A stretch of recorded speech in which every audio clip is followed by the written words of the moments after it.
জীৱিকা শক্তিবিলাকে ছাৰ্ভে কৰাৰ পিছত তেওঁলোকে আকৌ আমাক বিহু দেখাই আছে। এতিয়া আমি ভাল ভাবি দিলোঁ জীৱিকা শক্তিক ছাৰ্ভে কৰাৰ কাৰণে যে আমাৰ বিভাগৰ মানুহে হয়তো ছাৰ্ভে কৰি টকা পইচা ক'ৰবাত খাব, কিন্তু দেখিলোঁ যে খাবিলাক কৰি বাজনা বেছি হয়।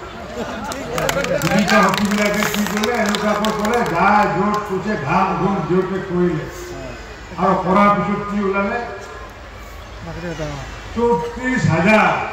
34 লাখ এখন মানুহৰ তালিকা দিলে।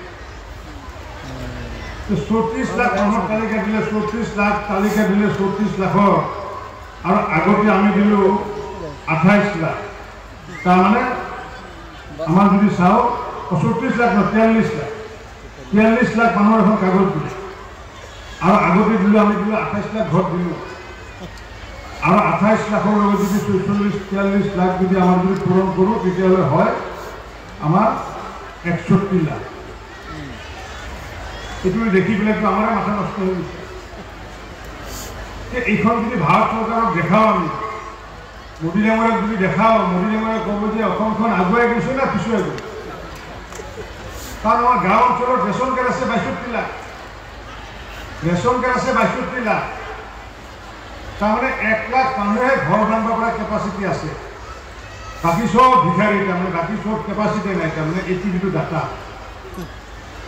জীৱিকা শক্তিবিলাকে এখন ডাটা তুলি দিলে 43 লাখ, আৰু ঘৰত দিছোঁ আমি 28 লাখ ঘৰত দিছোঁ। 28ৰ লগত যদি 43 লাখ যোগ কৰি দিওঁ তেতিয়াহ'লে 61 লাখ, আৰু আমাৰ ৰেচন কাৰ্ড আছে 62 লাখ গাঁও অঞ্চলত। এনেকৈতো নহ'ব নহয়। মোদী ডাঙৰীয়াই ইমান মৰম কৰি পেলাই দিছে যে যিসকলৰ প্ৰকৃত কেঁচা ঘৰ আছে, এই প্ৰকৃত কেঁচা ঘৰবিলাকে অন্ততঃ তেওঁলোকে গৈ পেলাই ছাৰ্ভে কৰক, ছাৰ্ভে কৰি সঁচা লিষ্ট কৰক। লিষ্টটো বনাইছে ঠিকেই, কিন্তু সকলোকেতো ঘৰ নিদিব। আমি কৈছোঁ যিসকলে গৃহহীন, যাৰ কেঁচা ঘৰ আছে, আমাৰ মানুহবিলাকে কি কৰিলে ঘাম ঘুম মানে কাৰোবাৰ পাইখানাটো ঘৰ বুলি তুলি দিলে, গাহৰি ঘৰটো তুলি দিলে, গৰুৰ ঘৰটো ঘৰ বুলি তুলি দিলে, তুলি দি পেলাই এটা জিঅ' টেগি তুলিলে। এই কাৰোবাৰ নচলিব। কাৰণ কিয় মোদী ডাঙৰীয়াই হওক বা হিমন্ত বিশ্ব শৰ্মা ডাঙৰীয়াই হওক, চৰকাৰী পইচা সৎ প্ৰয়োগ হ'ব লাগিব। মই সেইকাৰণে আপোনালোকক আহ্বান জনাইছোঁ যে গাঁও সভা হ'ব, আৰু এই গাঁও সভাত সভাপতি আৰু পঞ্চায়তৰ স্বীকৃতি সচিবে চহী কৰি দিব লাগিব যে প্ৰকৃত অৰ্থত সেই গাঁওখনত কিমান ঘৰ মানুহে কেঁচা ঘৰ আছে বা ঘৰ পোৱা নাই। সেই জীৱিকা শক্তিৰ যি তালিকা, সেই তালিকাৰ আধাৰত নহ'বই, নহ'ব, একেই নহ'ব। যে এইটো 28ৰ লগত যদি যোগ কৰি দিওঁ তেতিয়াহ'লেতো মোৰতো 61 লাখ ওলাই যাব।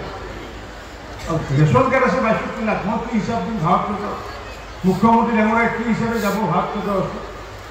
গতিকে আগন্তুক দিনত মই আজি সভাৰ জৰিয়তে আহ্বান জনাইছোঁ, সমগ্ৰ অসমক আহ্বান জনাইছোঁ যে গাঁও সভাত প্ৰকৃত তালিকা যাতে আপোনালোকে প্ৰস্তুত কৰে, গাঁও সভাৰ পঞ্চায়তৰ প্ৰেচিডেণ্টসকলে আৰু ৰাইজে যাতে প্ৰকৃত তালিকা প্ৰস্তুত কৰক, আৰু এই প্ৰকৃত তালিকা আমি পঞ্চায়তৰ প্ৰেচিডেণ্ট আৰু স্পীকাৰে চহী কৰি দিব লাগিব। কাৰণ কিয় পিছত আৰু আমাৰ ডিপাৰ্টমেণ্টৰ জৰিয়তে আৰু আমি মানুহ ঘৰে ঘৰে বিভাগৰ মানুহে ঘৰে ঘৰে গৈ পেলাই প্ৰকৃত তথ্যটো উলিয়াব, আৰু তেতিয়া যদি কোনোবা প্ৰেচিডেণ্ট আৰু স্পীকাৰে ঘৰত থকা মানুহৰ যদি চহী কৰি দিয়ে গাঁও সভা, তেতিয়া তাৰ চাকৰি যোৱাটো সেই জেলত যোৱাটো কনফাৰ্ম হয় 100%। আমি দুখীয়া সহায় কৰে কেনে, ধনীক সহায় কৰে কেনে, কিন্তু দুখীয়াৰ কেনে জন্ম হৈছে নৰেন্দ্ৰ মোদী। গতিকে দুখীয়াৰ কেনে স্কিম লোৱা হৈছে।